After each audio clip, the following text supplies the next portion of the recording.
বাংলাদেশের সংখ্যালঘু তো ভারতের বিষয় হতে পারে না। সংখ্যালঘুদের বিষয়টা আমরা দেখছি, তারা বাংলাদেশের নাগরিক।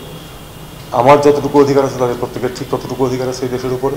তবে সংখ্যালঘুর বিষয়টা হচ্ছে যে এই অভিযোগগুলি প্রধানত ভারতীয় মিডিয়ার যে বিকৃত একটা তথ্য প্রবাহ সৃষ্টি করেছে তার ভিত্তিতে এগুলি বিভিন্নখানে বিভিন্নজন বলে বেড়াচ্ছে।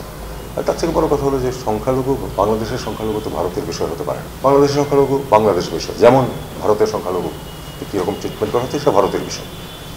কাজে এটা আমি মনে করি যে এ ব্যাপারে ওই যে নন ইন্টারফিয়ারেন্সের পলিসি আমাদের যেতে হবে। আমাদের সংখ্যালঘুদের বিষয়টা আমরা দেখছি, তারা বাংলাদেশের নাগরিক। আমার যতটুকু অধিকার আছে তাদের প্রত্যেকের ঠিক ততটুকু অধিকার আছে এই দেশের উপরে, এবং সেটাই সরকার সবসময় ইমপ্লিমেন্ট করার চেষ্টা করবে।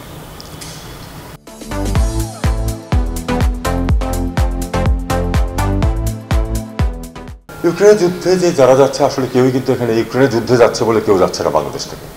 এটা একেবারেই ওই কোট অ্যান্ড কোট আদম ব্যাপারী যারা, তাদের পাল্লায় পড়ে এরা যাচ্ছে। অন্য কোনো কিছু তাদেরকে লোভ দেখানো হচ্ছে, অথবা মাঝপথে কোথাও যাওয়ার পরে লোভ দেখানো হচ্ছে যে ওখানে গেলে অনেক টাকা পাওয়া যাবে ইত্যাদি ইত্যাদি, এই করে নিয়ে যাচ্ছে। এটা একটা সম্পূর্ণ বেআইনি কাজ এবং বেআইনি পথেই যাচ্ছে। এটা আমরা ঠেকানোর চেষ্টা করছি, এখানে হোম মিনিস্ট্রির সাথে আমরা কোঅর্ডিনেট করার চেষ্টা করছি, কিন্তু এটা খুব কঠিন কাজ। আমি এটা স্বীকার করি যে এটা খুবই কঠিন কাজ, কারণ আমরা তো ইলিগাল ইমিগ্রেশন যা কিছু হচ্ছে সবই ঠেকানোর চেষ্টা করছি। খুব একটা যে পারছি তা তো না, কিন্তু চেষ্টাটা অব্যাহত আছে, এবং এটা একই কথা ওই তাদের ক্ষেত্রে প্রযোজ্য।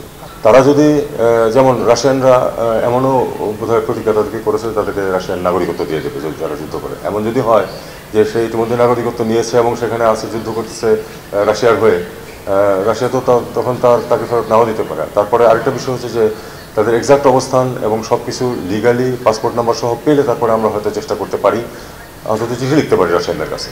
এমন তো অনেক কিছুই চলছে। আপনারা কি চান যে লিবিয়া থেকে নৌকায় উঠুক তারপর ডুবো মরুক? আমরা কি সেটা ঠেকাতে পারছি?